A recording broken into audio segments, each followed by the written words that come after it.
And so in the second chapter, Baghdad Shuffle, there's a scene in there that's basically like a bank heist. Yeah. And this is after, Saddam has already like hightailed it out of the regime has kind of collapsed. The Marines have just rolled in, Marines and Army have just rolled in. And that actually was a thing. So we were on patrol in Baghdad and it kind of got some word. I can't remember if it was one of the Iraqi cops that was with us or somehow we got word that this bank was getting hit and we rolled up on it, mid heist. And these dudes were, no kidding, using like RPGs to try to blow down the outer. I don't think they ever actually breached the vault, but they just took out like one of the no shit retaining walls, but on the outskirts of the bank there, and we're like going in just rifling. So of course, we get in a gunfight there, chase those guys away.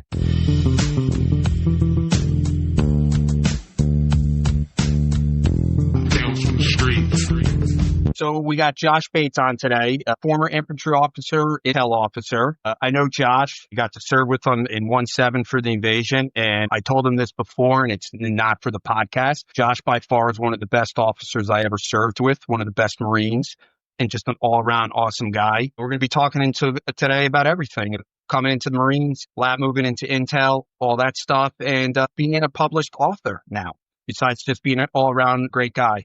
Are you still surfing though? That's a big question though. We got to ask. Oh, you know it, brother. That's my whole purpose for paying the exorbitant mortgage to live out here in Hawaii. Is that I can still surf, 4 or 5 times a week. You always used to say, I'm going down to San Diego this week. I'm going surfing. Nice. When we got back from Iraq, that's every week. It's like, I'm out of here. I'm going surfing. Oh yeah. That was, for sure. That was the plan. That was, being stationed 29 Palms, that was kind of my cross to bear. Like you're just going to make that 34-hour trip every weekend. No worries. We have plenty of sand, but no water. Damn right. All right, Josh, just kind of intros, kind of what we do on the show. Just a summary of where'd you grow up? How'd you grow up? Yeah. So, my pops is a Marine. And so I was kind of born into it, right? So I was actually born at Camp Pendleton Naval Hospital and grew up in Oceanside. So right outside Camp Pendleton there in northern San Diego County. So obviously, we moved around a lot, but Hawaii was like all my formative years were here. So, grade school, middle school. We actually went back to Virginia for my first couple of years of high school, and then I came back in 11th grade, finished up here. And so, Pops was able to kind of homestead between all the different Marine infantry. Well, he was a machine gunner in Vietnam, and then he got wounded a bunch, was actually medically retired for about 8 years, and then met my mom while he was going to school in the GI Bill. They got married, had me a few years later. He came back in the Marine Corps as an officer. And then, so I grew up, kind of around the gig, as it were, and moved around a bunch, but mostly, and I thank him for this, he took a lot of assignments in Hawaii and in the West Coast. Didn't have to do too many East Coast winters. Well, obviously I had a lot of exposure to it, right? Yeah. And I was kind of thinking, when it came time to figure out what I was going to do after that, I was actually skateboarding down Kapiolani Boulevard in like downtown Honolulu. So the Marine recruiter's office still down there, right? So I cruised in, like punk rock kid with crazy hair and skateboard, like master lock around my neck and everything. And I never will forget the guy, Sergeant Tomaselli was the recruiter there. And, he kind of, you hear all the horror stories about recruiters. And I'm sure like, with your kid going through, you probably heard some of that on the back end as well. But I have to say, I was really lucky. I don't know, he'd already made quota that month or whatever, but like, he talked to me and he was like, well, hey, are you thinking about maybe college? And I was like, yeah, actually. And he's like, well, there's this thing called the Naval Reserve Officer Training Corps Scholarship, right? And so he kind of pushed me over to the officer selection office, which is like, does the recruiting for officer candidates. And sure enough, I applied for the scholarship and got it. I think a part of that was not because of like any kind of like stellar high school grades or anything, but Hawaii is in the same like region at that time with like Guam and Okinawa and all. So there were just not a lot of applicants, right, from us. So I think your chances of getting the scholarship are probably higher coming out of Honolulu. So I did, and I got it. And then you can basically, you can pretty much go to any school that you can get into that's within kind of like traveling distance of the Naval Reserve Officer Training, the NROTC unit, right? Mm-hmm. So I had already applied to University of San Diego, and that's where the consortium unit for all the San Diego schools is located. So San Diego State, Point Loma Nazarene, I think even now like UCSD and Cal State San Marcos, like all those schools went, to that unit. So that was good. So, it's like, that's a really like Gucci university. There's no way I could afford to go into that, like not on scholarship. Yeah. So those were obviously good times. And then, straight into the Marine Corps, like, right. We went to, well, actually you're supposed to go to officer candidate school the summer between your junior and senior year. Mm-hmm. I got in some trouble my junior year for like a series of alcohol related incidents, as one does. I wasn't 21 yet. So I got actually put on leave of absence. So I didn't actually go. I missed my graduation from USD because they kicked me back a year. So like I graduated in 4 years, but instead of thinking going to the graduation ceremony, I was like hauling ass across the country to go to Quantico, Virginia to go to OCS. So did that. I say this guy's a great officer, and then now I find out about all this bad stuff he did.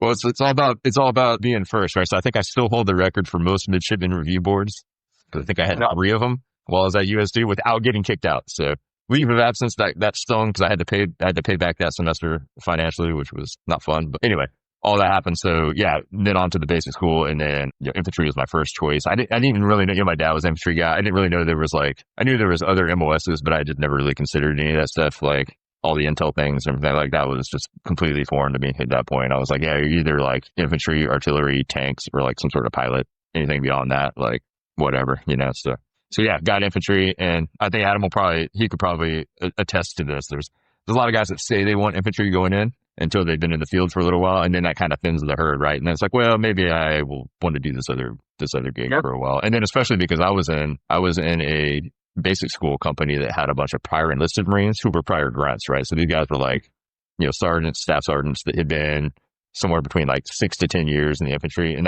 they're like, infantry years are like dog years, right? So like that's basically biologically that's like 30, 40 years of your life.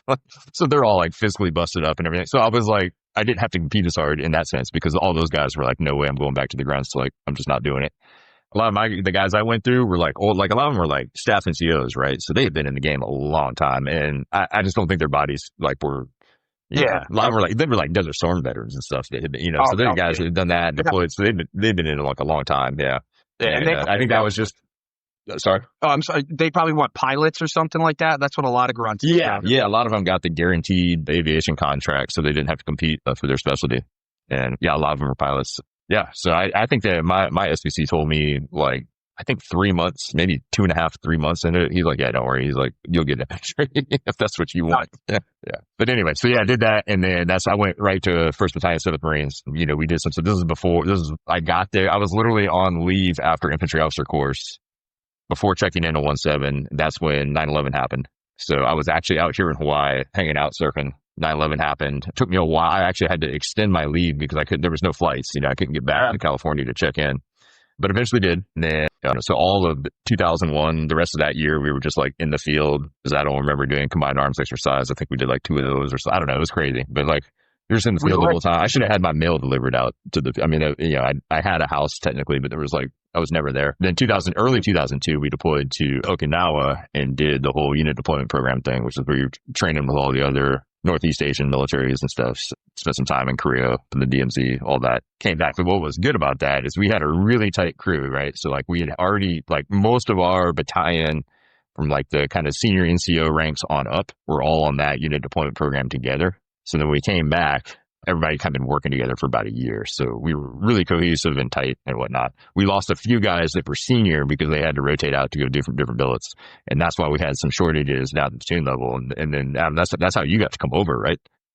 So yeah, and so really that deployment during the invasion there in 2003, and that's really the events that kind of inspired the book, right? So the Baghdad Shuffle is that the first act of it that takes place in Iraq is all kind of loosely based on different episodes that, happened there. And then, obviously dramatized, and the chronology is monkeyed with a little bit to make it work as a more kind of cohesive narrative. But I needed something that was going to drive the story back, to LA, back to California. So yeah, that was my time in the infantry. And then I actually got out of the Marine Corps when we came back. And the plan was, I was going to be a cop. So I, applied to LAPD. I got the conditional acceptance and everything. And my ex-wife, who I was married to at the time, was an FBI agent. I thought she was going to get stationed in the LA field office. So it was going to work. She ended up going up north. We were up in the Bay Area. I had to take a corporate gig. We're just trying to kind of like make ends meet and get established. And then ended up, I was still in the reserves. And that's actually when I cross-decked over to the intel side. And then all the guys that I had gone to intel school with as a reservist, they were all mobilizing to go back. And this is in like late 2005, early 2006. Like February 2006. I was like, well, I want to go too. I'm ready to go. We all went to Fallujah. And That's right. yeah, and so that was my first deployment as an intel guy. I wasn't a CI humaner yet. I hadn't gone to CI human school. I was just like kind of a general, what we call a Marine Air Ground Task Force MAGTF intelligence officer but got to work some really, really cool kind of more on the analytical side. I wasn't out, running and gunning on the streets very much really at all, that deployment. Just from kind of the behind the green door type thing, I got to see kind of how big intel works at a really granular level, which was good for a guy that was, 'cause I graduated intel school in like October of 2005, and then I was a serving intelligence officer in Fallujah, 5 months later, 6 months later, whatever. So, Can you describe Fallujah? yeah. So Fallujah itself, I hardly saw any of it, right? I was basically just working inside like a Windows box. Like there was a couple of gigs that took me out to Ramadi, which is a little further west. Now that place looked like Stalingrad in 42 or whatever. I mean, that place really was like what you picture of just like war torn in Iraq. Like that was that. And yeah, the first time going out, I actually got to go on like a patrol out there. And it was funny because so good buddy of mine, Ray Gerber, who just retired as a colonel. But anyway, he was the battalion intel officer for the battalion that was there in Ramadi. And he basically, I didn't even have, as an intel guy, I had like a 9mm. I didn't have a rifle, right? So I was going to go out on patrol with these guys because we were tracking, it was some black market fuel things that I thought we may have a line on these dudes, whatever. And so convinced them like, hey, I'm not just some like intel pogue off the street. Like I'm actually, I was an infantry guy beforehand. I'm not going to get anybody killed, so they were really cool. Let me go. And Ray actually like lent me all his gear, his MVGs, his rifle, like all that stuff. So Ray, if you're listening, thanks brother for not letting me go out there with just the neener. That would have been bad news. So I did get to see Ramadi a little bit on that, but Fallujah, yeah, for the most part, it was just flying over it in helicopters and a couple times convoying through real quick. But other than that, I was just stuck inside this, like in the CF, right? In the, where all the intel work goes down. So didn't get to see much of it. The good news about, being the intel weenie stuck in the skiff, like when you're in Iraq or Afghanistan, is it was usually like the one hardened structure that was like probably like the nicest or most structurally sound one they had. So you probably had like AC and whatnot. It wasn't all bad. Fair enough. But it was definitely not the glory days of, like running the streets of Baghdad like we was back in 03 or Najaf or wherever. Yeah. I'm still sweating from there. Hey, go ahead, Adam, and then I want to jump in. Go ahead. So Josh, I always knew you were an intel guy. I never knew you switched over to do counter intel. I always thought that was like basically like you got that out of TBS and then you did it for a little bit as a lieutenant. And then how'd you finagle that? So, well, one, I was reservist, and like in the reserves, pretty much anything is possible. But they did do one time. So I think what was happening was a lot of the CI HUMIT officers, the 0204s that were, coming out of TBS as 0204s in that time frame, still kind of like early to mid GWAT. They were losing a lot of those guys after their first pump, right? So like they would do their hitch and then they would bounce out to go do, other intel community gigs. Yeah. They were leaving the Marine Corps. So they had basically not enough guys like at the captain level to fill that. So the Marine Corps did this thing where they just took, if you were already an intel guy, they kind of like, combed through the personnel files or whatever. The guy that was the D2X, the staff CI human officer for 1MEF, kind of just approached me one day and was just like, hey, is this something you'd be interested in doing? And I'd already put my return to active duty package in. So I was like, hell yeah, man. Like, let's do this. So yeah, I got lucky. It was like a class of, I think maybe we had like 20 or something. And it was like a one kill deal where the Marine Corps was just like, we're just going to take these guys that are captains. I think we had maybe like 1 or 2 majors and we're going to, put them through CI unit school. And then that's what I ended up doing the rest of my return to active duty package got approved. They said, yeah, you already missed your company command window as an infantry guy. So coming back on, you should definitely stay an intel guy. And because I had the CI human training, I got to kind of work my bolt, and I just basically did CI human bills the rest of my career. That's awesome, bro. That's money. Right place, right time. Yeah. I wish I could say it was part of some grand design. Yeah. I got one over on Marine Corps, like, man, like, no, that's not it at all. It was just, man, you did a victory for all of us, like, because, you always, everybody, like you said, everybody does CI stuff as a lieutenant. And usually it's like the top guy who wants intel at TBS, but then like, you broke the matrix, bro. You lived for I was just like, yeah, I can, I was divorced at that point. So I had, fresh back from a deployment, I was like, yeah, I can go. Like, let's do this. Nice. That's kind of the main theme in the military, right? It's like, especially in the Marine Corps, like you're the guy that says yes and is willing to volunteer. Like you can do a lot of cool shit. So when did you come back on active duty then? So it took, I had been, so I got out in 2004. I did like a corporate thing for like about a year, not even a full year. Then I was basically on like, I think they called them like ADOS or active duty special or ADSW. I was in uniform every day. I was like in an active reservist, put in my package. And it wasn't until 2008 that it actually got like approved where I was notating back, so I lost a little bit of time for like retirement and everything, even though I'd stayed in uniform and even deployed during that interim. So technically I was like, for 4 years, I was a reservist. And I always joke that that's why I can make jokes about reservists, like in the book, I was like, they're on the rungs of human evolution. It's like place kickers, gingers, and then reservists down at the bottom, But like, people be like, oh, reservists. I remember being at like 29 Palms, remember the summer, and like the infantry units be coming out for packs and be like, who stay away from them, man. They had like fungus or something like that. Yeah. Yeah, no, there's ones out there that are super high speed and good to go, and, workers, the guys that are actually contributing to the mission. So guys and girls, but it's still fun. That's just part of the internal hierarchical bullshit that there's always going to be that in the Marine Corps. It's fun to tweak them a little bit. And I feel like I can get away with it because I was a nasty reservist for 4 years. Nice. When did you retire? 22, yeah. So like I said, getting out, I had the split time, so it bumped my retirement back a little bit. Yeah, well, my last day before terminal leave was the end of 21, and then early 22, I punched. So, did you start doing anything when you retired, or were you just like went back to why you started serving? I had because remember, like we came in, we got the transfer to post 9/11 GI Bill. So yeah, I went back to school for GI Bill. I tell you what, man, getting your housing allowance in Hawaii, because when you're on GI Bill, you get E5 housing allowance month, which is like, for me, it was because I went to Hawaii Pacific University, right? So I had to take advantage of that. I don't have any kids to pass it on to or anything. So I was like, yeah, I'm definitely going to jump on that. So I did a Diplomacy and Military Studies Master's at Hawaii Pacific, which was really cool because they gave me a lot of kind of leeway for my thesis, which actually focused on mostly U.S. Army, but domestic military intelligence operations, like within the United States, right? And there's a lot of misconceptions about that.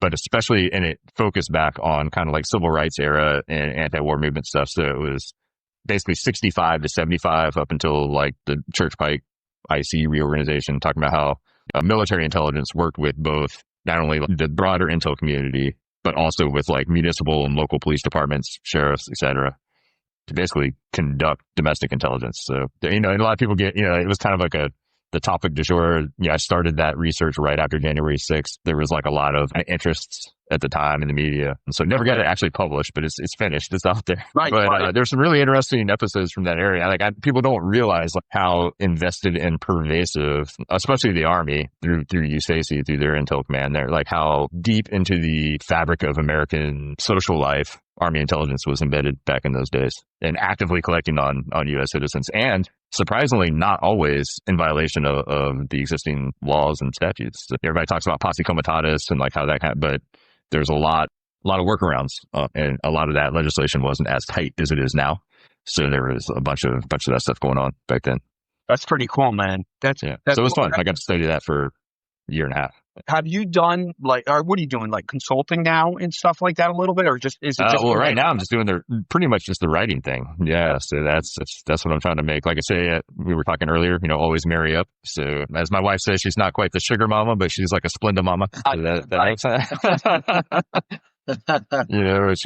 Which is good. And then she's actually started she just finished a novel as well. So she's starting to go into like the heavy editing phase on that one. And it's kind of I'm probably going to get this tagline wrong, or she'd probably kill me for like misrepresentation, but it's kind of like a Sex in the City within the Navy Nurse Corps. Ooh. So so like I said, it's got way better commercial appeal than anything I'm going to write, right? So I was like, this is the one that we're banking on. And definitely like military guys are going to be like, I got to check this one out, Yeah, for sure. Well, because it's like, it's hard for, a lot of like professional military women, especially in the officer corps, like their kind of dating and personal relationship aperture is like very narrow, right? Because they're deploying all the time. They're around only other military people most of the time. It's not like the kind of the normal social scene. So there is a lot of material there. So.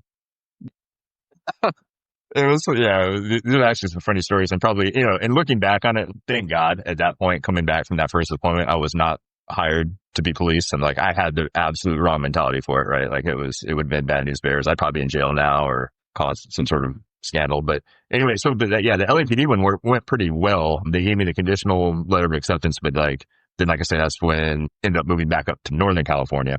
So then I was up there, and I'll just say unnamed department up there. I did a ride along first, right? I had kind of a family connection to get with a K-9 officer up there that took me on a ride along, right? So, and again, this is like months back from, maybe 6-7 months back from that deployment in Iraq, right? I had just gotten out of the Marine Corps or whatever, maybe 10 months, I don't know. But get with him, and then right out the gate, right? Like I'm, riding along, got the K-9 in the back. He's like, watch this, see this tweaker on the bike over here? I'm going to jam this guy up. And I was like, okay. I'm not judging here. Like, do you need probable cause or anything? And he's like, well, yeah, you watched him make that turn without an arm signal, right? I was just like, so he goes up, gives this guy the bum rush, and I'm just like, damn, these guys aren't playing, right? Like he's in charge of, he's got this beat locked down. Like basically, don't ever let me catch you back here again, that kind of thing. 2 minutes later, we get back in the car. 2 minutes later, they get a call, and the marshals have a beat on some fugitive that's like, they're in his beat somewhere, and they want local, support to go snatch this guy. So it's like, cool. We go, they're pulling a Burger King parking lot, quick, like map on the hood, go through their plan, whatever. We get there, we park on the perimeter. He's like, hey, I know you're just back from Iraq. He's like, I can't have you in the stack. Like, you can't come into the house with us. He's like, but he left the trunk open with the shotgun in there. He's like, this is a bad neighborhood. Anybody tries to jack the ride, keep them back. Yeah. So these guys go in there, and I hear gunshots. Like, there's shots fired. I was like, holy shit, man. They just greased this guy, like, in front of, it turns out, unfortunately, it was the guy's dog. He had a pit bull. The fugitive did, that he like released on him. So I felt pretty bad about that. I see people get killed all the time. It doesn't bother me that much, but dogs, different story. So anyway, I was thinking like this department is like, these guys are just kicking ass and taking names, right? Yeah. So then I'd already applied some application. So I finally go to the like written thing, right? Which is like with, I think it was like the lieutenant, one of the PAO, like public affairs officers. I think there was 3 on the board. So they started asking me scenario questions, right? So and in my mind, I just done the ride along with these guys. I'm like, they're out just cracking skulls. Like that's, so the very first scenario question was, you're with your training officer. You've got this like repeat offender, public, drunkard in the back, and he's like spitting through the cage. And so your PTO like, hits the wheel real hard to slam his head against the plexiglass or whatever. He's like, well, what did you do? And I'm thinking, I just came off the streets with these guys. Like, they're testing my loyalty, right? They want to make sure that I'm staying true. Oh boy. Shit. So I was like, well, I started trying to like rationalize it. Like, well, I mean, is this guy like a serial abuser? Is he like out there jamming up civilians all the time? Or is this like a one-time thing? And I could see him like furiously taking notes. Yeah, sure enough, I got the skinny letter in the mail saying, yeah, thanks, but no thanks. About a week later. Yeah. Trying to bring the Iraq mindset into civilian law enforcement and the civil rights bastion of California. Like I say, thank God I didn't get hired at that time, because I wasn't in the right headspace for that. Fair enough. Hopefully a good learning lesson for other dudes out there that might be thinking about that. Do you think you were interested or did so well in the intel side because you had that solving crime, that kind of cop mentality? There's definitely kind of the intangibles, right? What makes people good in the intelligence game. And I'm not saying I was per se, but I always looked for the Marines that kept asking why, right? The ones that had that kind of insatiable curiosity, they were going to get to the bottom of the mystery, whatever it was, and they get obsessive about it. And that's something you can't really teach that, right? You can teach all the hard skills, like all the actual like procedural stuff. Like, yeah, no, people can learn that. But if they don't have that kind of innate drive to really get after the problem set, they're probably not going to be great. They can be proficient, but they're not going to be great in the intel game. So I think I did have some of that, and back when I was looking to get in law enforcement, I didn't care about being a detective or like working cases. Like, nah, man, I just want to be on patrol. I just want it to be like it was in Baghdad in 2003, like cruising around, running and gunning. And it took me a while to realize. And then once I was finally exposed to like actual casework, I was like, man, this is a whole different level, right? And I think the other thing that kind of helped me in that respect is going into it, I didn't have any kind of like preconceived notions. So I was very teachable, right? Because I was just like the infantry guy that had very little exposure to that world. So I wasn't trying to I didn't have any bad habits to fall back on or anything really. So I was able to absorb a lot of the intelligence training as kind of like a fresh, canvas. And I think that helps, right? Yeah, for sure. So but then, once I was exposed to that, and then especially later on, as a CI guy specifically, working some of the counter-espionage stuff with the FBI and NCIS, that's when I really became fascinated with kind of the ins and outs and the complexity of casework and how demanding it can be on a lot of different levels. Everything from administratively making sure you've got the discipline for all the reporting, the records keeping and everything, and then the interagency kabuki dance that you're always trying to do, whether it's jurisdiction or priorities for collection, whatever. Yeah. making sure that that's ironed out. And that takes, I think a lot of people that are good at being police are also kind of like naturally suited for that, because the interpersonal communication skills, they know like when maybe it's to make it the other guy's idea, that inception. Like if you're trying, especially interagency, right? Like there's different competing requirements and maybe like limited assets or resources to make it happen, but we're generally both getting at the same objective, right? And then being able to make it say, oh, maybe this other guy, that's actually his idea, and make him feel like him or her feel like it is their idea, get them on board. So I've seen that with a lot, at least on the federal law enforcement side, I've seen people that have been pretty good at that. And then I think, translates well to military intelligence as well. What about you, Adam? Because you kind of finished off your career doing intel-ish, right?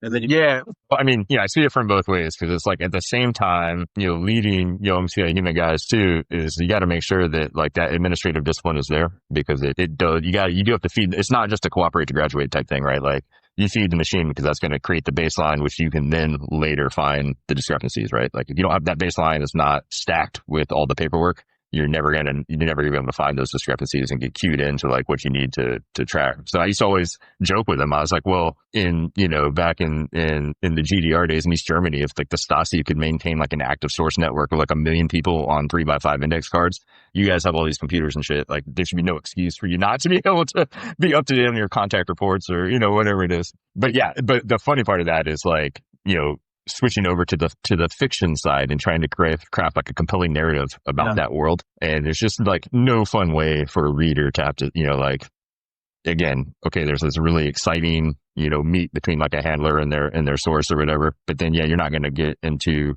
writing about 7 hours of contact reports after that. Like that's just not like because the book would be like 853 pages. Exactly. Yeah, exactly. It just doesn't for narrative purposes, that just doesn't really work. So it's fun to take the artistic license out of that, right? And really just kind of highlight like the cool, the sexy parts of the gig. The fun stuff. And hope, exactly. And hope everybody just understands that like somewhere below all that is all the, there's also some stuff in there. You'll read it. So the protagonist, Jim, in the book is probably a little saltier and a little bit more worldly than most, 25, 26-year-old Marine infantry first lieutenants would be.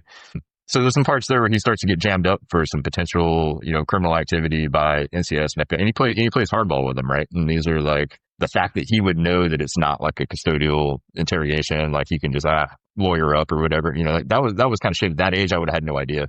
Yeah, but again, because it's fiction, you can, so he has a fictional Uncle Mitch who was like a LAPD robbery homicide guy that gave him all these kind of like tidbits as he was growing up, like don't ever talk to cops without lawyers, don't, like all that kind of stuff. So it's fun being able to kind of incorporate all the, over, decades of kind of being around that life. And then looking back on it is like, if I had even like a fraction of that knowledge when I was that age, how much, military awards, Bronze Star, and then again, there's an exception with the combat valor device. Yeah, so that was from that deployment, from the invasion, and I think it was actually the very first day of the war, so to speak. Yeah, so I don't remember, like, our objective was we had to secure this gas oil separation platform and a little Azubayar pumping station. Yeah, the Azubayar GOST is what they called it, right? The gas oil separation platform. And it was part of the bigger, like, Iraqi southern oil field infrastructure thing down there. We were worried about, like, how they did back in 91, like they were going to, sabotage it, essentially, like create all kinds of drama. So we rushed in there pretty fast. And then as we secured that place, we kept moving forward, and we were kind of on the outskirts of what was like the perimeter of the Iraqi 51st Mechanized Division. So they had all their, old Soviet tanks and stuff out there. And thank God they weren't really shooting at us with the main guns or like maneuvering the tanks that much. But what they were doing was they would jump up in the cupola, pick off a bunch of machine gun rounds. And then as we advanced on them, they'd jump out of that tank, run back, further down the line to the next tank, and shoot at us from that one, right? And I remember that was like that night, actually, the first time I ever seen green tracers, like shit, like what? And then come in the wrong direction. And then, so our assaultmen had some pre-made charges. So what we would do is they would just blow the tanks like as we advanced forward, right? We just, with a controlled detonation, no biggie.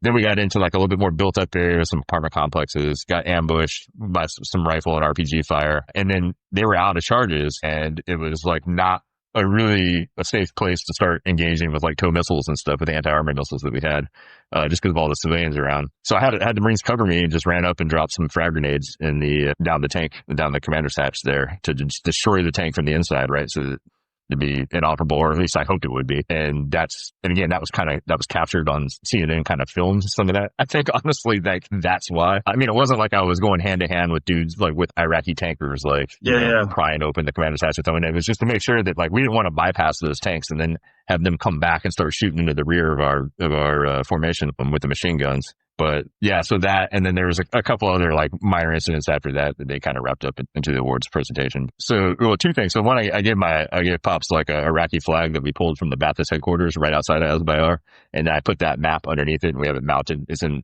my parents' house right now. It's pretty cool. Nice. I submitted another one of the 1 to 50,000s that had like all of our, op terms and graphics and all that, enemy positions and all that, to the Museum of the Marine Corps, and they accepted it. So I have not been back since they opened up the big OEF wing yet at the museum there in Quantico. We got to go check it out, dude. We'll have to check it, because supposedly that map is in there now, and that's, for 1-7, that was like we were like, quote unquote, like the tip of the spear for that part of for that first day of the invasion, going out to the east there into. We definitely had, so there was a steep learning curve operating around all the oil facility, gear and equipment. I remember like before we left California, we had some oil engineers basically show us the schematic, and I remember like, they were like, under no circumstances, this feeder pipe, then it's like a little, maybe like a 8 or 9 inch diameter pipe, the real skinny pipe that runs right off the ground.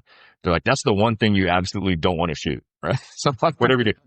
Very, very first rounds of the war for 1-7, we're like racing towards the GOSP. I'm in the lead truck. My gunner bear is in the Mark 19 turret above us. This late model, like Toyota Land Cruiser, which, you right away, those are regime dudes, right? Like they're the only ones that have that kind of, that nice a whip there in Iraq. But they come out of the kind of the facility, they see us and they U-turn hard because they're trying to get away from us.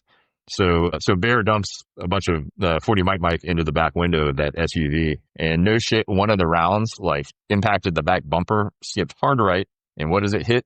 That one feeder line that they told us not to. Shit. It's like a little mini mushroom cloud coming. I was like, you had one job.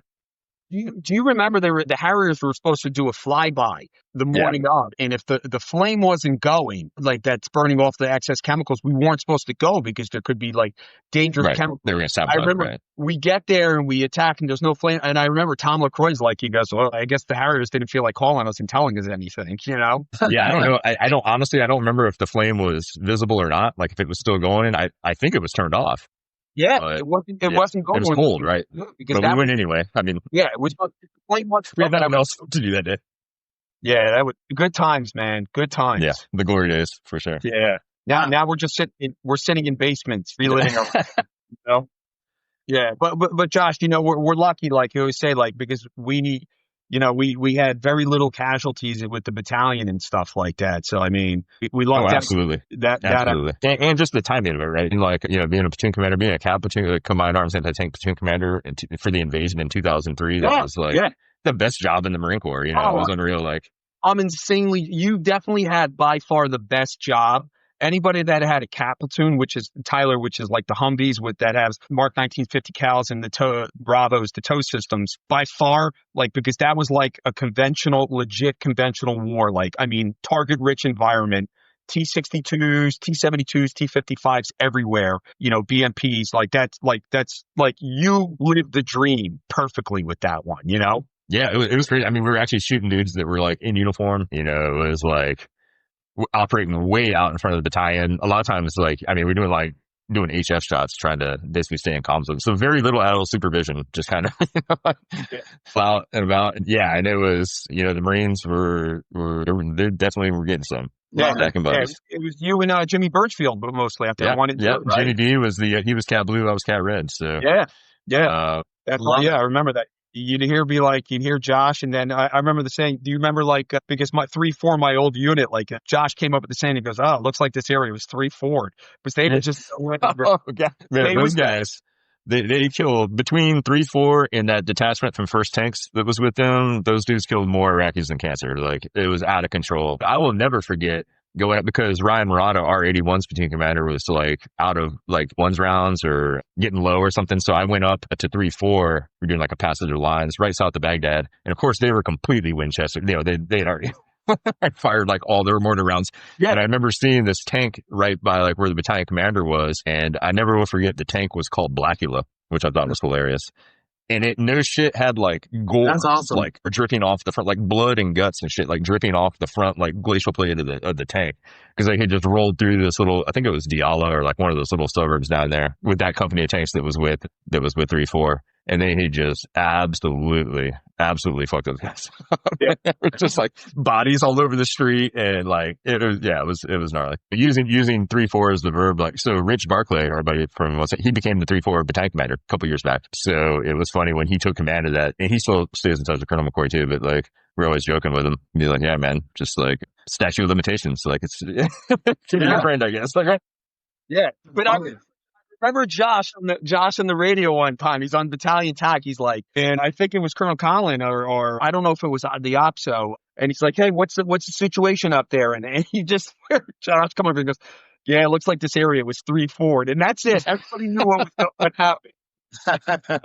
You need a 3-4 vets out there. We love you guys, man. Yeah. It's all good. All good. My heart bleeds 3-4 and 1-7 blood because I was with both of them. Like, you didn't do combat with 3-4. I did combat with 1-7, but like, it's still like, I was in Afghanistan in 11 and 12. And I remember General Allen was there and Colonel McCoy was his aide. And they're like, somebody's like, oh yeah, BP McCoy's here with General Allen. I'm like, oh, Colonel McCoy's here? They're like, you know him? I'm like, yeah, I know him. They're like, yeah, okay, whatever. I was a civil affairs guy, but attached to him. And I go out there and like, you know, like all the leadership's all talking to General Allen and everything. And I was standing in the back and I'm like, I see Colonel McCoy and I'm like this dude, and he's like talking to somebody. He stops talking and he comes up and gives me a big bear hug. And like everybody else is just looking at me like, who the fuck is this guy? You know? So I'll enroll Edwin Wheeler Award for Infantry. I've never even heard of it. Can you just touch on that and then we'll. That's that's little, from infantry officer school, right? So it's kind of like grad there. And it's the cool thing about it is it's selected by your peers, right? Yeah. And what a lot of people don't know is like I had one up on them because I did IOC almost twice. I was in it the first time. I ended up getting. Yeah, so I was in it, and right after. Actually, we started before TBS even ended. So I was like halfway through it the first time, and I got kidney stones, and I ended up having to go up to like Bethesda or whatever, and they ended up not doing surgery, but they passed eventually. But you can only miss like one training day, I think, for injury, and if not, you get rolled. So I got rolled back. So by the time, and like the guys in that second class, it took them a few weeks to realize. They just thought like, oh man, this guy's on it. He knows like all the shit that's going on. It's like, because I had already done most of it. So I definitely had an unfair advantage. Did you have to do, they didn't make you do the CET again, did they, or no? No, because I had passed that the first time, so I didn't have to NDoc again. But that was funny because like I was like the guy at the end of NDoc that was taking times and stuff when people came in.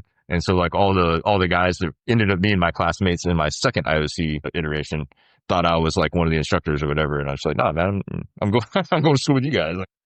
Yeah, I told Tyler about that with IOC because when you and I went through IOC, remember like the CET was like, I remember they saying, if you don't pass it, you come in every Saturday and you do it until you pass it.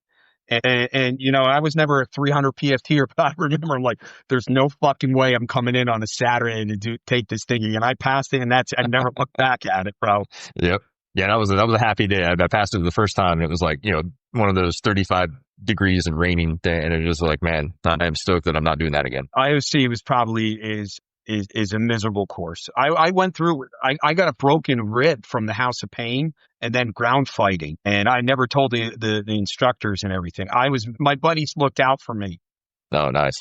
Because my buddy Bill Lombardo's still in. He's a full bird. He's a MARSOC guy. He's like, Matt, we're gonna put you on the instead of doing the mortar hike, you go ahead and help unload the mortars. Remember the mortar appreciation hike? Oh yeah. So that's great. Let me tell you something. I would have rather done the mortar hike because unloading mortar rounds, because Tyler, they're like this. First, they're heavy because you're unloading 60 and 81 millimeter, but you had to break this metal off and you had to take your E-tool and break it off. Now, dude, I was literally ready to start crying. It was so painful. I'm like, I said to myself, I think I said to Bill when I saw him, I go, I wish I was on the fucking mortar hike. I'm in so much pain right now. He said, I'm doing you a favor. And you're like, fuck you. That favor sucks. No. Bill didn't know, man. Bill, good people, bro. He's an awesome guy. Yeah. I know. All right, perfect. Well, I'm ready. if we're ready, I want to talk about the Baghdad Shuffle, and I'll put this on a little bit better. But you describe it as a military thriller that's really a crime novel, and you said that before I started reading it. I couldn't agree more. Can you just talk about what that was like for you, the writing process? I mean, there's as much as you want, because I'm going to dig into a little bit more, but it really is a combination that I don't think I've ever read this way. But Yeah, that's, so one of the kind of the heaviest impressions coming out of Baghdad in '03 was just like, man, combat zones are a very fertile ground for, criminal capers, right? Like they're, because it's just like, it's lawless, right? All the chaos, like all the kind of social structures break down. So, like I say, it's all bad dudes and blood feuds and looting and whatnot. And so in the second chapter of Baghdad Shuffle, there's a scene in there that's basically like a bank heist. Yeah. And this is after, Saddam has already like hightailed it out of the regime has kind of collapsed. The Marines and Army have just rolled in. And that actually was a thing. So we were on patrol in Baghdad and it kind of got some word. I can't remember if it was one of the Iraqi cops that was with us or somehow we got word that this bank was getting hit and we rolled up on it, mid heist. And these dudes were no kidding using like RPGs to try to blow down the outer. I don't think they ever actually breached the vault, but they just took out like one of the no shit retaining walls, but on the outskirts of the bank there, and we're like going in just rifling. So of course, we get in a gunfight there, chase those guys away. And I didn't learn until actually like probably a year later or so that there actually still was a lot of cash, right? So there had been some skim off of the oil for food program, which was so after Desert Storm in '91, there was basically like a agreement that allowed Iraq to sell a certain amount of oil in exchange for kind of like foodstuffs and other things that would keep the society from just collapsing completely. But of course that, once you start getting commodities involved like that, there's gonna be all kinds of illicit finance associated with that. So there's a lot of hard currency that flowed back into Iraq that wasn't supposed to. And I don't know if that bank that we saw the heist at was actually one of them, but there had been some indications later on. And there's a lot of journalists who covered this, after the fact as well. But the regime guys didn't necessarily make it out of Baghdad with all that cash, right? So a lot of that stuff was still back there. The bearer bonds part in the book, that was just purely me. I don't know if any of that existed. Just like all the fun, crime movies in the 80s and 90s always involved bearer bonds. So it made sense. It made sense to me, but yeah. But that was also kind of like the end of the era when those things were actually still like in circulation, I think, from, globally. Like that was before there was a lot of the financial controls on cracking down on a lot of that. But anyway, yeah, so that was inspired, that bank heist kind of inspired the genesis of the crime aspect of the novel. It was like, okay, you got these desperate Iraqi guys, former intelligence regime officials, former Republican Guard guys, and they're looking for that golden parachute, right? So how do we get the money out of Iraq to wherever we're going to set up shop, whether it's other places up in the Levant, like in Jordan, Syria, whatever, other places in the Middle East, some of them back in the United States. Because there's been a fairly large Iraqi diaspora, like especially in Southern California. I didn't know that. A few of them who even like maintain regime ties. So there were some folks like right after Saddam took power in the late 78, 79, whatever it was, he came in. They had pushed some folks like into the States. Basically is not really like in a sleeper aspect, but they still had kind of like a tenuous relationship with the regime, right? So they had folks just kind of out and about. And so that was kind of the from the narrative standpoint, that was kind of the connection, right? It's like, okay, these guys are trying to get that money out of Iraq and then back into the U.S. so that they could, where they already have kind of like an expat community to some degree that's set up that they can, if they play their cards right, blend back into and have the money to kind of, live that life. So that was and then the protagonist, Jim, the Marine infantry guy, he kind of stumbles upon this, right? And so that's the Fawad character in the book that was based on another real guy. And it was a dude that just approached us so that very first scene in the book when they're at the church, it's like a Catholic church that was serving as like a hospital at the time. And these nuns were patching up all these Iraqis that had been shot up during the day.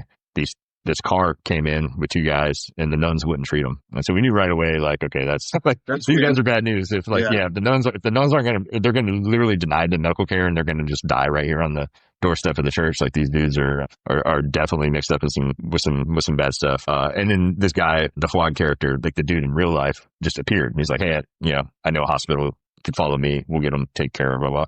And then I just kept randomly running into this dude. Like over the next couple of weeks we were in Baghdad, he would just show up. So looking back on it, obviously, I think, this dude was in the game. Yeah. He definitely was. Yeah, exactly. He definitely was scheming. At the time, I didn't know what, he actually did give us some lead. He put us onto a couple like weapons caches in the city and stuff, which was good. But, you know, I was an infantry guy. I wasn't an intel guy. I had no idea about like how to vet people or try to, you know, ops test them or anything or any kind of, so he could have been leading us into ambushes, and we were weary of that aspect of it. But at that point, you know, we were kind of kings of the city, just rolling heavy. Like, we were almost like, okay, that's fine. Like, you kind of like what Adam was talking about, like the chum in the water or the bait op. Like, yeah, if this guy's going to try to lead us into ambush, at least we'll find people that are bad dudes, right? And we can shoot them. So that character combined with the bank heist, combined with the fact that former desperate regime guys trying to get money out of it. Like, how do I kind of craft that all into a cohesive, you know, compelling narrative that would drive a plot that would allow that Marine to then be jammed up in those same circumstances once he's back in California. Well, and I want to get to the whole Walla banking, but I have a question because I didn't realize this was something that happened to you, but in the book, I actually flagged it. There's a part where a shooting took place that was captured on media, and the media in the book, we'll just keep phrasing it that way, edited in a way that made it look like Marines were just shooting unarmed people in the streets. The characters were like, no, he was fucking armed. He had an AK. He was going for the AK. That's why was that something similar to what you experienced in real life? Because I do recall seeing it come out after the war. I mean, I was young when the war started, and anyway, but it resonated with me. Yeah. So that was based on a real event. So I was talking earlier about, you know, kind of getting jammed up when I came back for what a quote unquote bad shoot that was captured by the CNN guys. Yeah. And again, just to clear the air, like the CNN crew we had with us, they were good dudes. It wasn't them. It got leaked otherwise. Yeah. But I did kind of dirty them up in the book a little bit to make it, you know, to kind of drive the narrative Dramatic there. license, man. Dramatic license. Dramatic license, exactly. And actually, I think that clip is still out there on YouTube. You can see like the edited version, and it does look bad. The way it's, you know, it's this guy that's already been hit, and he's like trying to like push himself back up to his knees, and one of my Marines plugs him again with a pretty impressive offhand shot, I might add, and drops him. And then the Marines are like laughing, right? Because they're like, oh shit, that was, you know, like, you got him. And so it comes off a little callous and maybe a little like thrill killish, but it really wasn't. I mean, the problem was like those two guys, they were both armed, and they wandered in. We didn't have comms with the other company that was moving, and I was worried they were going to like basically be able to like, you know, hit them from that company's flank. And because I couldn't warn the other company, we decided to go ahead and drop them right there, even though it was going to give away our pause. But we did. And in the Marines, like I say, it was a pretty impressive display of marksmanship. Took those guys down, and then that one dude started to get back up and got plugged again. And then that's when the Marines started cheering and laughing. And that's the only part you really see on the video, right? So yeah, not as good. But yeah, so that was part of it. I decided to incorporate that as well into the narrative there. Well, I'll tie it in a little bit, just a personal story as well that I experienced. Nothing the same. I am not comparing myself to being in combat. That's not the purpose of it, but just selective editing and not understanding what's going on. But I almost got jammed up. There's this guy in Hillsborough who still does it to this day. He has a channel. I'm not going to put it on the show because he can kiss my ass. But he likes to try to catch cops speeding, driving with their lights on, and he follows them. And the intent behind his channel is to just be like, oh, they're reckless, they're doing whatever. Well, I got on that video and I got on his channel, and it got back to the headquarters in Nebraska, and it shows me with lights and sirens, booking ass, slowing down, still running lights, and then getting behind a car, getting out, doing like one of these things, and then kind of chopping it up, and then ended up laughing and leaving. And that's what's on the video. So it looks like I'm just hauling ass to catch up with a buddy. The call was kidnapped individual. I need backup, possible domestic. I don't know what's going on. Hauling ass. We're trying to back this dude up because we don't know what the fuck's going on. Hey, everyone slow it down. Misunderstanding. Everything's, I'm clear. And so you can see the progression of what I'm doing in the video. And I'm like, dude, you said it was a fucking kidnapping and a domestic. And he's like, dude, they were arguing, but it's not like that. It's fine. Everything's cool. And I'm like, And so then, but you see but because I was there, but the way he edited it and then his articulation in it, dude, they were gonna, I could have potentially gotten fired or suspended or whatever, but I had to explain myself. But I'm like, God damn, bro, like these people have no idea what we're doing. And yet you're out here just, throwing commentary out, getting all these clicks. That's why it resonated with me when I read that in the book. I was like, bro, I fully fucking understand. I mean, again, not comparing to. Yes. Drives me nuts. So, Clickbait. Oh, dude, I fucking hate it. Anyway, I hate people that, if you don't know, people do dumb shit, fine. They should get caught on it. But if you don't know what the fuck you're doing, then anyway, whatever. Moving on from that. I don't want to get on a diatribe. All of banking, because I have heard of it. I've learned of it. And then you were like, bro, yeah. And you talked about it in the book. And I was like, dude, I had to go Google it one more time. But could you please, from your perspective, articulate it and why well, I don't want to say you wrote the whole book around it, but it's a main part of the first book anyway. Yeah. So again, and I'm not like an illicit finance, expert by any means, but it's essentially, Hawala is it's essentially an informal remittance system, right? So it's a kind of like, you say it's kind of like the underground Western Union of being able to wire money without wiring money, right? Because the money's not actually moving. So it's essentially, it's a series of ciphered ledgers that are kept on both ends so you can deposit money in one place and pick it up in another without ever actually having to. It's old school, baby. That's old school. It is super old school, been around forever. Yeah. And it's, and especially at that time, I mean, there was probably I'm sure the FBI and a few of the folks in the U.S. intelligence community were pretty hip to it by 2003. But on the military side, we really weren't, right? And I'll be honest, I didn't know anything about it during that deployment. It wasn't until my next deployment in 2006, I think, when I started working some counter threat finance stuff, that I got kind of exposed to the machinations of the Hawala world. But I thought it made for like a cool kind of plot device, right? Because it's not something that's covered in a lot of Western crime literature or military thriller stuff. There is a few, actually. Phil Halton, who's a former Canadian Army humaner, he's written a couple of really cool novels that take place in Afghanistan pre-Soviet invasion in the 70s that have used Hawala. But yeah, it's just not something that's widely known or widely discussed. And it's a little bit of no spoilers here, but it's a little bit of a red herring in the sense of how it goes into the plot. There are some limitations to Hawala as far as how much money, how much the volume and whatnot can actually be moved and where and how it's retrieved. But again, it's writing from the perspective of the protagonist doesn't know this, right? So he's kind of blind to it too. So he and a lot of the other law enforcement folks that get wrapped into the second and third part of the book are trying to figure all this stuff out, right? Yeah. So, but it's kind of it's a viable thread to pull, essentially, kind of within the broader criminal conspiracy of the book. This wasn't it's something we talking about, but just for both of you, Adam, you and Josh, but you guys talk about all the training and the field training. Did you guys get any training or briefs on what to expect, what to look for that might be important to the intel community or military, or was it just hey, you're learning military stuff so you can defeat the enemy? Well, let me just phrase it that way. Yeah, I didn't get any really specialized, what we call site exploitation training until much later. For the invasion in 2003, most of that stuff was just focused on keeping your Marines safe, right?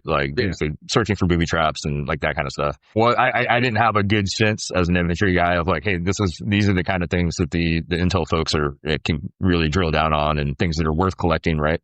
Bringing back. We didn't have any real, on the military side, there was really no cohesive biometric program going back then. So even things like fingerprinting and all that, we didn't really do any of that at that point. We did, a couple of years down the line, all that started. Yeah. But at the time, there wasn't much of that going on. I mean, there may have been in some of the top tier, units and stuff doing that kind of stuff, but not. Yeah. I think I back me up on this. 1-7, we weren't doing that. We were just making sure hey, there's nothing here that's going to blow us up or hurt the Marines. Basically, you're don't make sure nobody gets hurt, this and that. And, if you find a weapons cache, you can move it. If you got to call EOD, blow it in place. I mean, we did find probably you did, Josh, too. I mean, we would find buildings the most, it was very out in the open stuff, maps with military symbols and pictures and stuff like that. But we just box it up and bring it back, and battalion took it and never to be seen again. Probably in the warehouse from Raiders of the Lost Ark, where the Ark of the Covenant is, probably still sitting there. Well, because reading this book got my mind flowing, and I'm because you were talking about the boring administrative part, but feeding the machine. Imagine if you could do it all over again, and you were photographing, fingerprinting, you had an idea what you were searching for, because much I guess it is what it is, but the Holocaust and stuff, because it was so old, people are it can be so long ago that people are did that really happen? Is that real? What was the reason? Why did we do that? That kind of a thing. You can go in and say, look, this is documented evidence of why, and these are the people that were involved. And you know what I mean? You can begin to build a database and a case to justify what's going on, but also, I mean, still be used to this day. Like, I don't know, it spurred my mind going, dude, the amount of data and intelligence, that could have been collected that might be lost forever or is lost forever. It turned my mind in that way, the investigative side, I guess. Yeah, for sure. And I mean, there was probably a lot of like missed opportunities there, in that sense. But you got to remember, there wasn't even really there was no like headquarters to send it back to you, essentially. Yeah. I mean, not in those very early days. I mean, we were literally just like living out of the gun trucks or the tracks or whatever. Yeah. Everything was mobile. Like the command post, it was a jump. Everybody was like, there was it probably wasn't until maybe like late April or early May. I think that's when the division finally kind of established like the headquarters down to Babylon, or it was right around that time frame, maybe well before we went back down south to Najaf, where some of that stuff finally kind of came around, where there was actually like you got to even have things as simple as like, do we even have a table to get the intel analyst specialist around to be able to like sort through this stuff, right? Like, because they're all moving, like they're on the move the whole time. We had nothing, man. It was like nothing. That's true too, because I just did a search warrant a little bit ago, and my God, we collected, I don't know, trash bags full of evidence and stuff, and I'm like, don't deal with that somewhere else. But I'm thinking, like, you're doing an invasion of a country for terrorism, financing of terrorism, all this stuff. I'm like, in my mind, again, only through the course of reading this book, I started thinking in this way. I never thought about war in this way. I was like, dude, that would be a monstrous task to deal with. But Adam, do you ever think back and think about that kind of shit at all? Or are you like, this since you've been bringing that, I'm thinking about that, and like Josh saying, like, yeah, we did. Like the only thing we were looking for was like a box that said like, VX gas or something like that.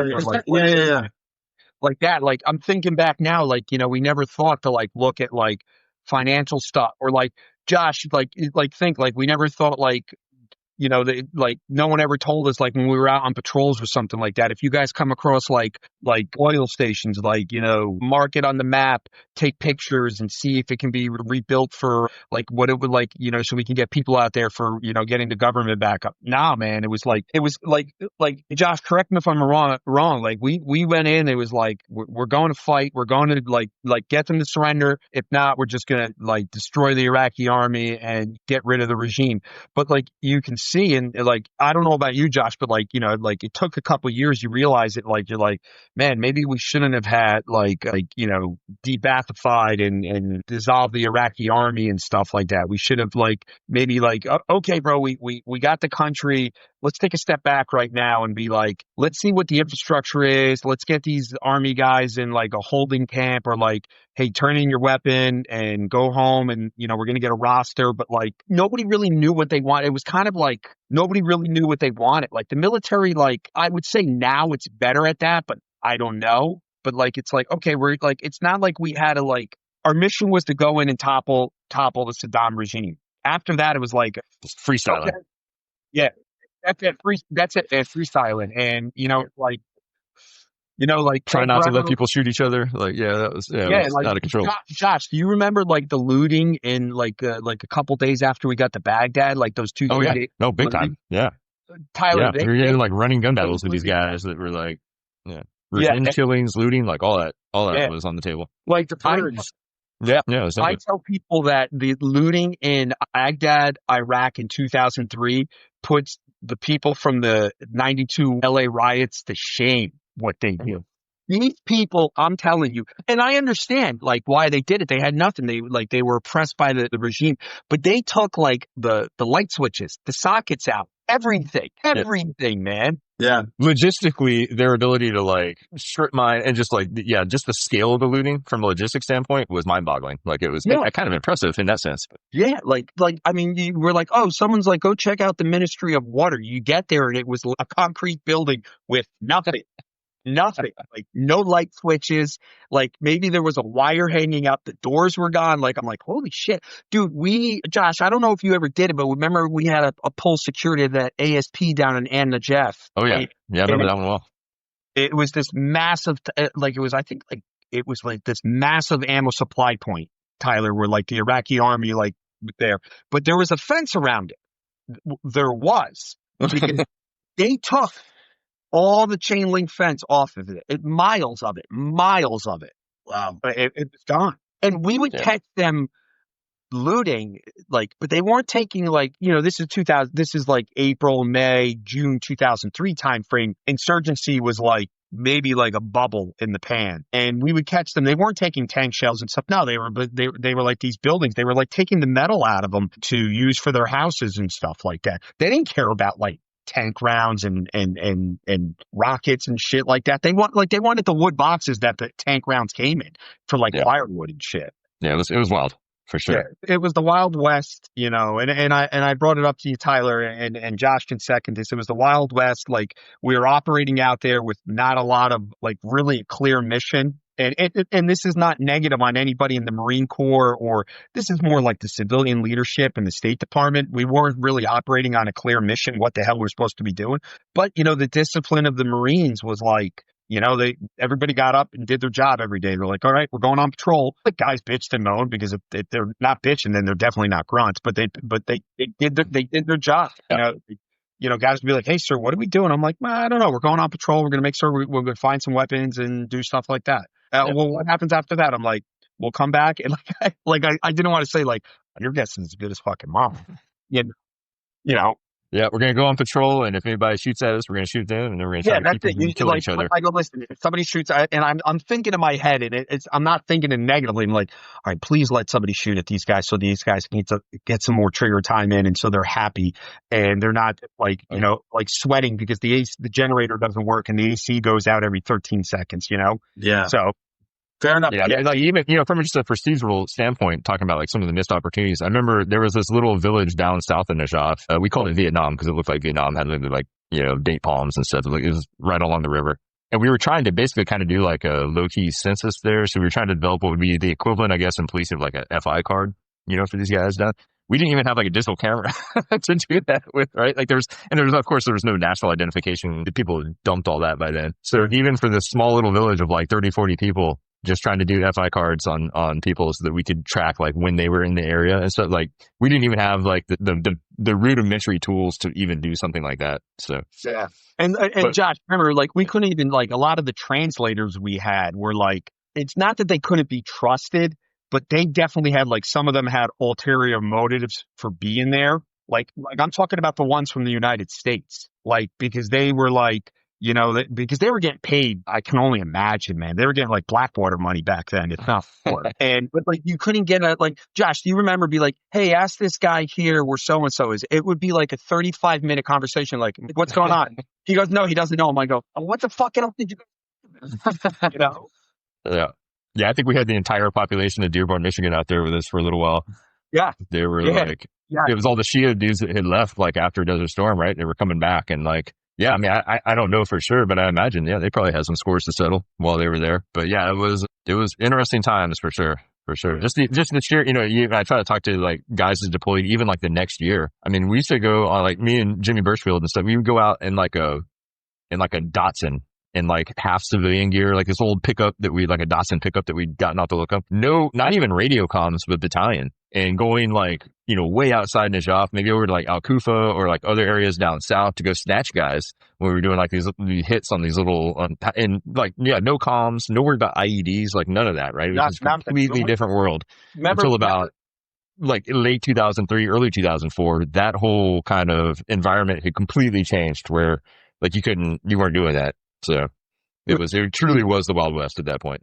Yeah, Tyler, they were making us, Josh, I don't know if you did many foot patrols, but like when we were doing foot patrols, because we got rid of our tracks and we had like a few Humvees and 7-tons, they wanted us with our soft covers on. We had boonies on and everything. We didn't have gloves, we didn't have iPro, none of that shit. They wanted us to be like, they wanted us with our armor on and our weapons. We were condition 1 and everything, but like they wanted us in there with the population, showing them that we're like peaceful. Like literally Josh, 8 months later, like, it was a completely different ballgame. Yeah. Raging insurgency. I mean, like, I remember the Marine Corps at that time, like 2-4, like in February, March timeframe, they lost like 12 dudes in one day. They lost like 7 guys in a Humvee, got hit by a Dishka, like a 12.7 millimeter, like a 50 cal. Like, dudes were getting like it was like Josh and I, like, we had the initial combat, but then it was like, like we could have probably went and ran out in town, like, did like unit PT or something, and nothing would have happened. But like, then it was like you guys, you're not going outside the gate without a patrol plan. Everybody's in full armor. You got to make sure the QRF is ready. Now we had QRF and all that stuff, but it was not in a bad way, but it was like a laid back attitude kind of. We're like, all right, this is cool. And then, we realized that it was just like, I remember, Josh, who was our OPSO? Major McDonough. Yeah. He was an instructor at TBS when I was there. Major McDonough. He said, really smart guy, thick Boston accent, really, really good guy, really smart guy. I remember him saying, he's like, Mac, the way you really look at it, like unfortunately in Iraq right now, it's like, you had the Sunnis who were in like that small sect of them, the Baathists were in charge. Now the Shia are here and they're trying to come and do stuff. But the problem is it's like they've been living in a closet. They've been shoved in a closet for the last 20 years or 30 years. And they don't even he's like, they don't know how to brush their teeth. Like he was using that as an example. They don't know how to do anything. And now we're turning everything over to them. And, that's part of it. It was, I mean, like literally a 6-month, 8-month difference. Like the insurgency was just it was like here and then it just went here and it was bad. Yeah. Well, so you talk about, and I think it ties into the book because you talk about working with the Iraqi cops. And I know there was a transition period, but could you touch on that and then how it relates into the book? Yeah, I'm fascinated with working with foreign law enforcement, but I've only ever worked with, it wasn't a combative country. Let's phrase it that way. Yeah, it was a real quick time frame there. Like we had rolled into Baghdad and maybe I think it was like the second or third day we were there, a lot of the heavy shooting kind of died down. And that's when some of these dudes came out of the woodwork. And the first one, it was the one I sent you the photo of. Yeah. It was an Iraqi police officer and then like two of his subordinates. I think Ahmed was his name, if I remember correctly, Captain Ahmed. But he had kind of approached us, right? Like, I don't think it was maybe at a vehicle checkpoint or, I think it was while we were actually on patrol. I don't remember the details exactly. But then he was like, hey, there's some drama. Like he's like, I know where things are going down right now, but we don't really have the ass to do it ourselves. This is all through like broken English a little bit. I don't even think we had an interpreter with us, but that guy did speak some English. Again, looking back on it, probably dangerous on my point. Like, okay, let's do it. There was no like vetting this guy's story or nothing. It was just like, he knew people were being victimized. He knew what was going down. They just didn't have the people to do it because it was like him and two of his subordinates. So yeah, we rolled with those guys for like a couple of days and just got into all kinds of craziness with them. So yeah, busting up. There was a lot of revenge killings and stuff going on, but like catching dudes that were trying to kidnap people and like a lot of the looting. They were the ones that eventually clued us on afterwards to some of the people they thought had hit that bank with the RPGs and whatnot, where those guys had been holed up, after the heist. I don't think we actually ever ended up catching those dudes, but yeah, it turned us on some weapons caches, some other stuff. So, but unfortunately that only lasted, and this is before the Coalition Provisional Authority had even like set up shop. Ambassador Bremer was not even in Baghdad yet, but even before the general order came down, the de-Baathification piece where all the former regime guys are no longer allowed to carry weapons. They can't serve in those security force roles anymore. Even before that, we had kind of lost contact with those dudes. So some of them just got out of Dodge. I think one of them took off like to go with relatives way out west or something. That's what the other guy told us. But yeah, they just kind of like blended back into the environment, right? So it was maybe only in retrospect, it was maybe just a couple days where we were actually working with those dudes. And we had no comms with them. Nobody had sat phones. They obviously, like, the cell infrastructure in Iraq was fairly limited to begin with and then completely not operable by the time the war kicked off. So it was literally like meeting guys at like checkpoints and stuff to try to figure out what was going on. There was no like established comm plan or really with anything. It was a lot of just, we're running the streets same time as they're running the streets, and hey, let's try to work together. So I worked with some, I guess, they were the Secret Service of Honduras, and we were, again, chatting through the apps and stuff. And basically what I gleaned was anytime a new president was elected, that new president would basically fire. When I say get rid of, they didn't kill him, but get rid of and bring his own security because they didn't trust him, I guess, either assassinate him or undermine him. So basically each presidency in Honduras has their own regime of protection, security. Was it that kind of police or what kind of police was it like Saddam's police, or was it like Iraq? I'm trying to understand the difference. Yeah, and honestly, like I wish I could tell you, like I said, we didn't vet these guys at all, right? So where they kind of fell out in the table of organization of Iraq. Fair enough. Yeah. law enforcement. But I will say they seem to have, at this point, we were operating over on the eastern side, like over towards like New Baghdad quite a bit. There was a heavy like Shia population there, and the locals weren't really treating them like they were the oppressor. So they had actually had, like I said, that's how they had some selection with the locals to be able to know like when some of this stuff was going down. So I don't know. I never asked like what their religious affiliation or like, kind of if they were like card carrying Baptists or anything, didn't care. They were willing to help and kind of, or willing to have us help them try to restore some level of order out there. And like I say, like most of the population seemed appreciative of their efforts actually to try to like keep things as peaceful as possible. But we got overwhelmed. It didn't last long. And then those guys one by one kind of dissolved back into the landscape, never to be seen again. How did that experience tie into the book and the individuals that are listed in there? Again, you share as much as you want. I'm not trying to spoil it, so you can talk about as much as you want. I don't want to be the one. So getting away from not going down spoiler street, but one of the main bad villains in the book, the Azat character, essentially is impersonating a cop, right? So because I thought about that afterwards. I was like, these guys that we worked with, well, that's what they could have been bad dudes. Like we have no idea, right? Yeah, exactly. We have no idea. They had the uniform, a couple of them had those old like the Russian motorcycle, like the police bikes and stuff. Yeah. So yeah, that was kind of that was the inspiration for on the fictional side of it, was that looking back, like those guys probably duped me, or may have. Like I had no idea if they were like legit cops or not. They seemed to know the gig. They knew the beat. Like the populace like understood. The citizens knew who they were, and like so I think they were somewhat on the up and up. Yeah. But at the same time, does that mean that all of them that we interacted with, there could have been guys that were like on the deck of cards somewhere, that were donning the police uniform and trying to blend back into that population? Who knows? We just did not have kind of like the analytical clarity at that point to be able to determine who was who in the zoo. So we were just kind of working with whoever. But that's essentially how that informed the Azat character in the book. Was like, yeah, he got away. That was his freedom of movement through the city, was because he was impersonating a Baghdad policeman. Adam, what about you? Did you have any experience with working with local military PD? I don't know how to. Yeah, I worked with the local cops there in Baghdad and a little bit on the Jeff, and I think they were like Baghdad PD. I mean, I don't know, like Josh said, I don't know. It's so interesting. They were. Yeah, because I think we let them have their handguns, right, Josh? I think we. Yeah, they had the like Makarov, like those Russian pistols. We let them carry those. Or like the Russian or the Iraqi Beretta, like they had a version of. Yeah, that's right. Yeah. Yeah. And they seemed, but what Josh brought up about like, you didn't know if they were Sunni or Shia, but I remember a lot of people in Baghdad were like, they didn't really say, I'm Sunni, I'm Shia. That was like, Baghdad was like, it was very metropolitan, and more down south is where they were, because that's where more of the Shia was.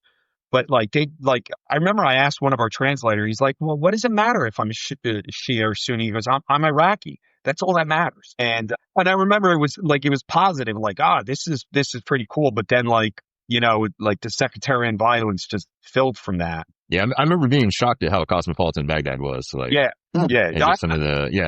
I really remember being I remember when we were driving up north to Baghdad, Josh, and I'm like, holy shit, this country has like legit roads and bridges. Like, I mean, and this is all done on all these years of sanctions. I mean, can you imagine if they never had the Iran-Iraq war, or even never did the Gulf War, and they were able to rebuild?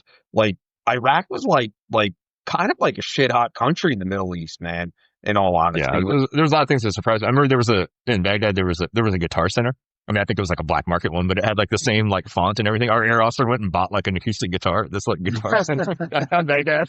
Like what the hell, Was that Geezer or? I think it was. Yeah. But yeah, hilarious. Like just things that I just would never anticipated going in. Right, like that was. My concept of like how Baghdad as a city, presented was like not how it was and how it turned out being in real life. Yeah, you were allowed to drink there. Like there was bars, and no, we took down that one brewery on the outskirts, like right south, in between Diyala and Baghdad. There was that, yeah. And there wasn't like down south. There was a lot of women wearing the burg. It wasn't a full burg. It was like a black one. Like Baghdad, there was like 1 out of every 25 women were covered. Like most of them were just like everyday women, like in the States. And that changed 6 to 8 months later, probably. But it was surprising how metropolitan really, and really how nice. Like I always said, it was kind of like sad, like how freaking beautiful and amazing Iraq could have been, like, because Saddam did do, like, I mean, he had healthcare for everyone. Women served as doctors. And I mean, there was Dr. Jerome was a female chick in the deck of cards. And, America wanted to impose democracy, and that didn't work, Fair enough. So, Fair enough. yeah. If On the interagency cooperation piece, that was something that in the course of my career, so basically from 2000 to 2022, between the military, between law enforcement, and between the intelligence community, like, that got so much better over time. And part of in the book, part of the, like, I'm trying to build that sense of, like, kind of chaos and friction and blurry jurisdictional lines. And, because in 2003, we were 2 years post 9/11 at that point. So everybody kind of come to the realization that, like, yeah, we need to really kind of, like, try to work, the coordination and cooperation measures could use some improvement, right? It's not optimized.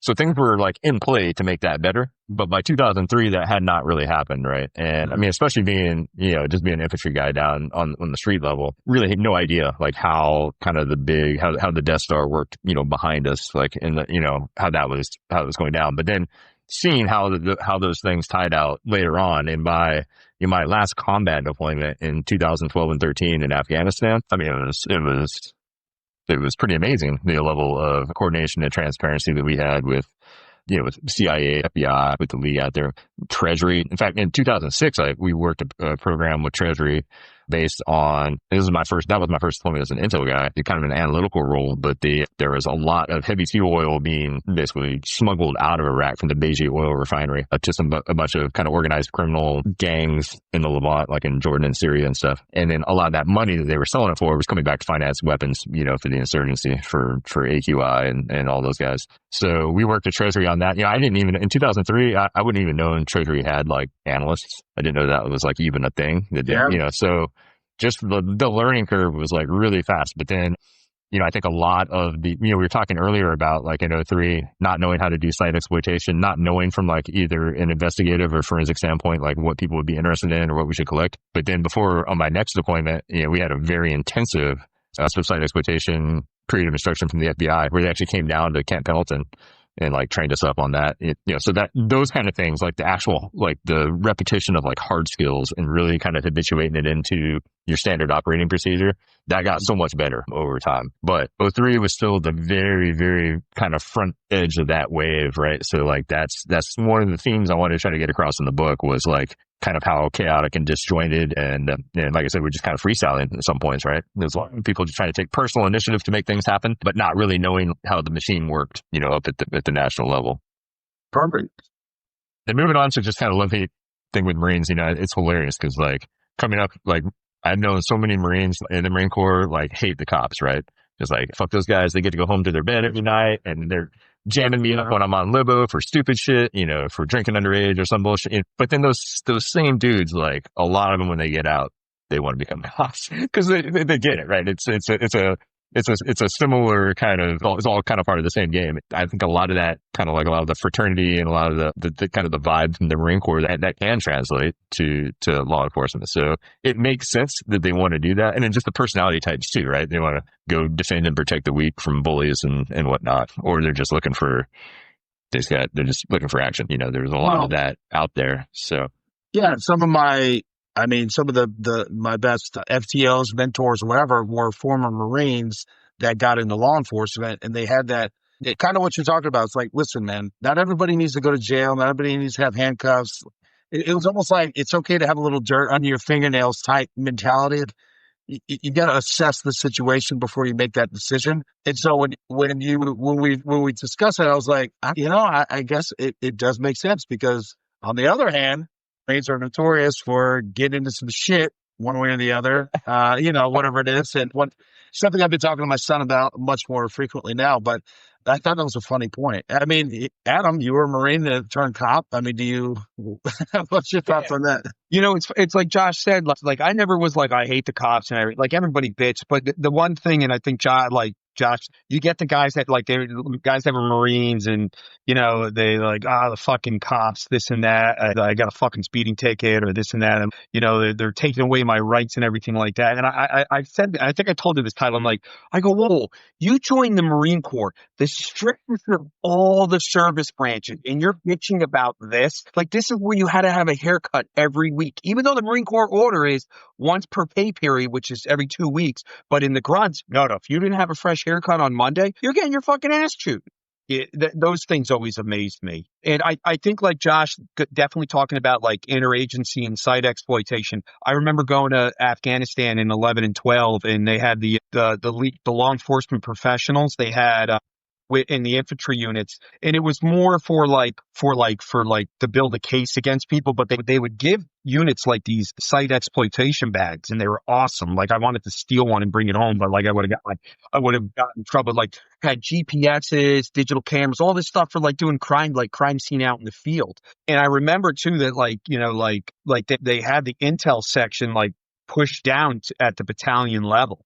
Like they had a CI guy, they had a CI officer and then it was a lieutenant. Then they get replaced with a CI warrant officer. Like you had like the intel section had their little thing and they had signals intel on the top. This was when I was with 1-5. It was definitely a lot better. Like where like everything was like from within the agency was meshing better. Like Josh got to see. I didn't really see like the interagency with civilian law enforcement or the intelligence agencies. He definitely was really privy to that. I didn't see that. I mean, it was better. We had like agency guys come down, and they were always cool. They weren't like don't talk to me, dude. I'm black ops and shit like that. They were like, nah. They're like, hey, do you think we can get some we got to meet an asset so and so? Do you think you guys can send a squad out like a couple blocks over so that like keeps everybody busy while we go talk to this? So it was cool with stuff like that. Yeah, but interagency stuff, like, I mean, Tyler, you've seen it with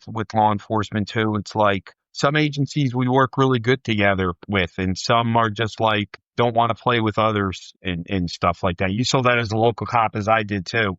And then as a Fed, some federal agencies would be like, yeah, dude, yeah, we'll send our team out to blow that house up for you or hit it. And some of their ones are like, hey, can I just get one of your coverage forms? Like, they're like, no. You put in a TPS form, then I'll send it up to the SAC, and then a lot of and you hit the nail on the head really earlier in the thing with like, it's all about building relationships and just talking to people and just saying, I mean, what's the worst? You go like, hey, I'm in Afghanistan, or like, let's say we're in Syria, and I say, oh, I'm like, they're like, oh, we got to get this stuff. I'm like, oh, my buddy Josh Bates, he's a CI guy. Let me go ask him, or I wouldn't tell him, but I just go ask him, be like, yeah, they said that no one's in this operation. Like, or Tyler would be like, Secret Service, be like, well, DSS is over there. Let's add, like, I remember when I was at the UN, PPD, 2 times they asked me to pre-post for the president and stuff like that. They're like, hey, do you mind? I'm like, yeah, absolutely, bro. We're all on the same team.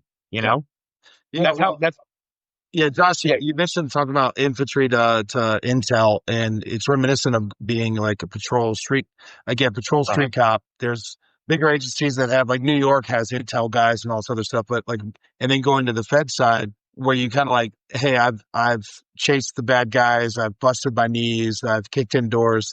And then you get to the Fed side and it's like, listen, we're cops per se, but it's very different. Everything's a lot slower, more methodical. Like, I remember my BJ, who's been on the show a bunch of times, we would go serve warrants. It was just him and I, but yo, you want to go serve some warrants? Boom. We just go kick in doors, chase dudes through the house, grab them, whatever. And that's what we did. And then I got to the Fed side. I'm like, hey, I'm going to go arrest this guy on a warrant. They're like, whoa, we need an ops plan. We need 35 guys. I'm like, what? I said, I'm just going to go get him. Like, I'll just grab his ass. They're like, no. And so it's a very different mindset, I guess. Absolutely. That transition can be jarring, but I think once people kind of accept it for what it is, then, you can leverage both sides of that coin to get after the ultimate objectives. So there's definitely things from my infantry days that I took into casework as a CI guy, and there's definitely things that had I ever been in a position to go back to the infantry side, like I would have been much better at, having been exposed on the intel side for sure. No, fair enough. Yeah. All right, so let's wrap it up by tying into upcoming, because I know this is book one of 3 or maybe 4. Or what were we doing here? Yeah. So yeah, we'll see how it goes. So like my contract with my contract with the publisher with Double Dagger Books is just for this one, right? So but if sales are decent, then yeah, there's at least a sequel and a prequel that I already have kind of mapped out. Started working on both. Okay. No real time, no ETA on when those would hit the streets, but yeah. So the sequel takes place really like kind of right after the end. I mean, there's a very deliberate cliffhanger at the end of Baghdad Shuffle. That one pick up right there, and then the prequel actually jumps back to right before on the eve of Desert Storm, and it's actually Jim, the protagonist, is his stepdad. Okay.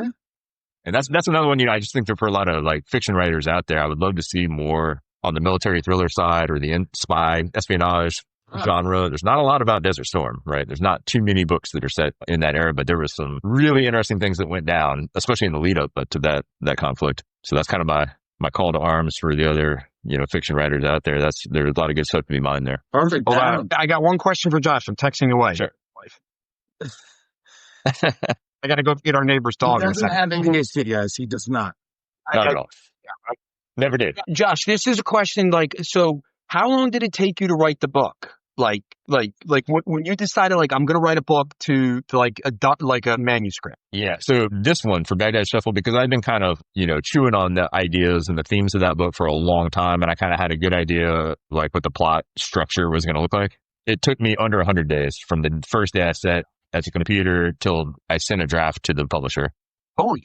To try to, and again, it was like, I don't have an agent or anything. So it wasn't like I was basically cold pitching a publisher, and unfortunately, Double Dagger, they bit. And so that was good. And then it was about another, there was a bunch of edits after that. But the first draft that I got out to the beta readers and that I got out to the publisher was under 100 days. Dude, that's impressive, man. But the sequel is going to be that's going to take me a lot longer, right? Because I had basically 20 years to like, kind of, brood on this one. It's kind of like a band that like they released their first album because it's like, they've been working on those songs since they were teenagers or whatever. Now the record label wants the follow up, and you got to do your sophomore album in like 6 months or whatever. And one more question, Jack. Did you do it like all on the computer, or did you, I know like Quentin Tarantino, he writes his screenplays with like felt tip pens on legal pads. Yeah, like longhand now. Yeah, no. Like I say, like that's another skill that translated over from my time. The only thing that is not waivable when you lap move into CI Human is the typing speed. So that's they can waive pretty much anything else to get you in, but typing, no, that's non-negotiable. So I can type really fast. So yeah, I just do it all on my. I'm a true Intel weenie in that sense. Like I just do it all on the laptop. Did you have to do a typing test or something? Yeah, you do. I think it's like 60 words a minute or something. So I remember it being pretty high. And I remember that was the one thing that was like non-negotiable because again, in real life, for every meet, you're doing like hours of writing contact reports and IRs and everything. So like you can't be jamming up the cycle by, hunting and pecking out there. Like you got to be able to get that stuff down quick. I still I can type pretty fast, but I'm still like that. I remember when I was training a guy, Ricky Bobby. His name is Brian Paul, but we call him Ricky Bobby from Talladega Nights, 2 first names.